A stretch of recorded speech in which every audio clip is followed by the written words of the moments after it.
For years, I thought rotation was just a set path. I'd rotate back post, I'd stay third man, but I was still out of position, cutting rotation, and costing my team games. And it felt like no matter what I did, my rotation was always wrong. But once I understood these 9 key concepts, rotation finally made sense. I stopped feeling lost, my decision making improved, and more importantly, I can now say that since this breakthrough, I've been SSL for over 12 seasons using these exact 9 key concepts I'm going to give you in this video for completely free. In this video, I'll break down the exact 9 key concepts I used that took me from not understanding rotation at all to now controlling the field at any given time. And this isn't going to be generalized advice like just rotate back post like every YouTuber is talking about. The first key concept is, why does your rotation feel awkward? Rotation might seem super simple, just move forward around the field efficiently, right?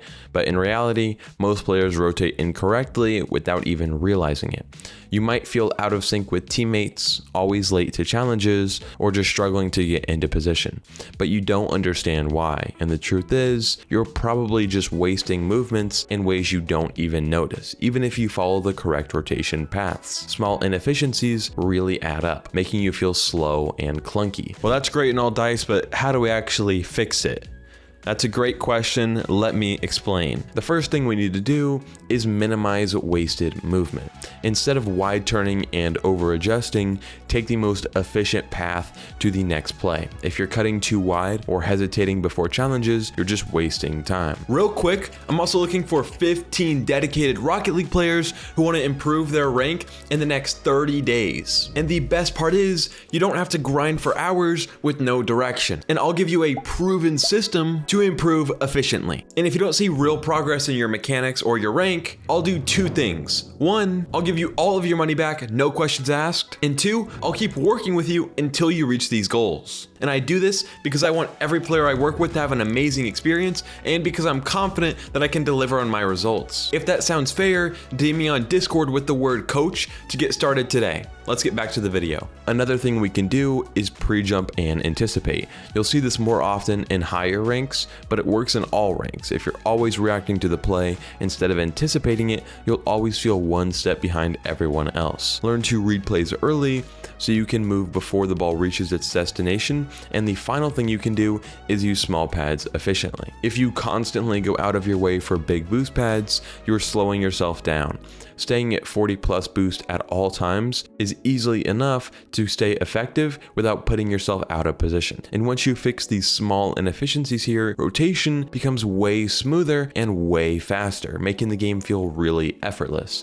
And the key here isn't to just stop chasing. The real goal is controlled aggression, knowing when to apply pressure versus when to not overcommit. And the fix, if they slow down, don't mindlessly rush them. If they speed up, match their tempo so you aren't left reacting too late. Another way to fix this is looking for weak touches. Many players hesitate because they don't know when to make a good challenge. If your opponent makes an awkward touch, attack. If they're comfortable, hold your ground. You can also fake challenge more too. Instead of always diving in, drive toward them and turn away at the last second. This forces panic touches and gives your team easier positions to work with. A big misconception is that low-ranked players think that the best players just back off whenever they aren't first to the ball. That's not true. They do back off, but they're also actively pressuring opponents into making bad plays. The third concept here is to avoid overlapping. Proper spacing is one of the most overlooked aspects of rotation. If you're too close to your teammate, you risk double committing. If you're too far, you can't support the play. Finding that perfect middle ground is what makes rotation feel so clean and controlled. And the biggest mistake players make is positioning themselves based on where the ball is instead of where it's going. And this leads to awkward overlaps, missed opportunities, and inefficient movement. The fix: follow what I like to call the triangle rule. Your team should always form a loose triangle. One player attacking, one player supporting, one player covering back. This keeps spacing optimal, and you need to make sure you're staying adaptable. If your teammate moves up, you need to reposition to avoid crowding the same space and read your teammates instead of just reading the ball. If you constantly find yourself running into teammates or unsure of where to be, start focusing on their movement. Spacing properly allows for smoother, more efficient rotations while reducing unnecessary mistakes. The fourth concept of this video is to stay active without overcommitting.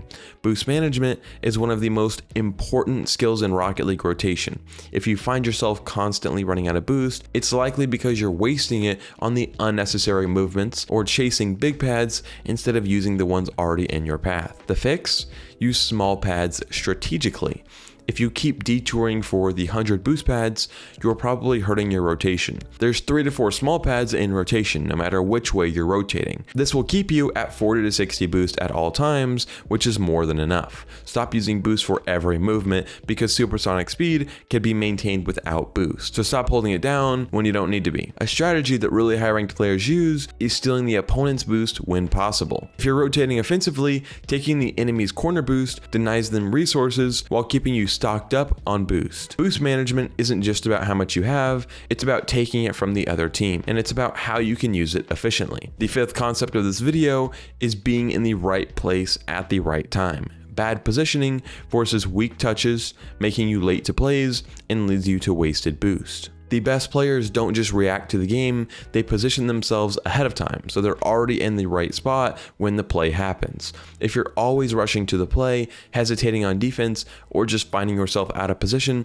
it's time to fix how you move on the field. If you cut rotation and dive straight through the ball's path, you'll interfere with teammates and ruin spacing. The second thing you can do is support teammates properly. If a teammate's attacking, don't rush in and take their play. Position yourself for their pass, rebound, or even recovery. And you should also know when to rotate out. Many players stick around too long instead of trusting their teammates to take over. If you lose possession, get out early and reset for the next play. Good positioning makes everything easier, even if you don't have top tier mechanics like the Zens and the Daniels. The sixth concept in this video is reading the play early. Most low ranked players react too late to what's happening in the game. Instead of anticipating plays, they wait until the ball is already moving toward them, leaving them with no time to react. The fix? Stop ball watching. If you only track the ball, you won't see what your opponents are doing. Use car cam to check surroundings and tap it while rotating back to see where the attackers are positioned. And you can also pre-position on defense instead of reacting to shots last second. If you set up early, you'll have more time to save the ball and better defensive awareness. The seventh concept of this video is challenge timing, or when to go for the ball. Challenge timing is a great skill that separates high ranks from low ranks. If you challenge too early, you get faked. If you challenge too late, your opponent has full control of the ball. The best players understand when to commit and when to hold back. The fix? Challenge based on positioning. If you're the last man back, delay the challenge. If you're a second man, go in earlier to apply pressure. You can also bait opponents into making bad plays.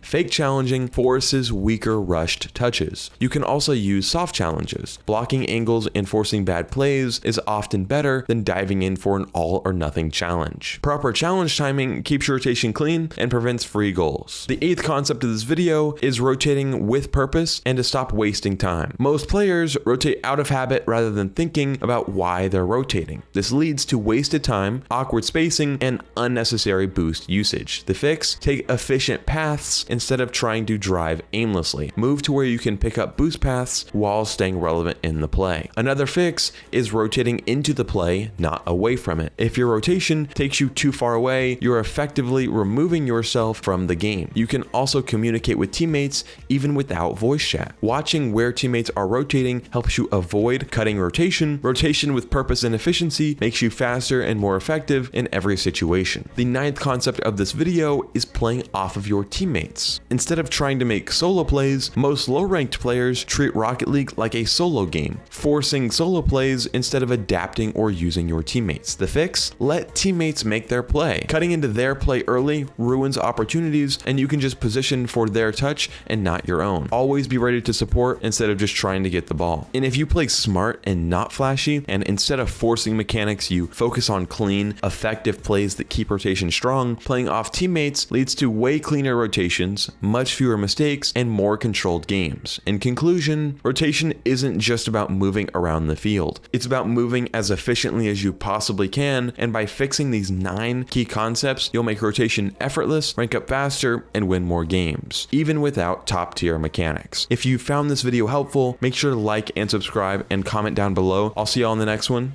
Peace.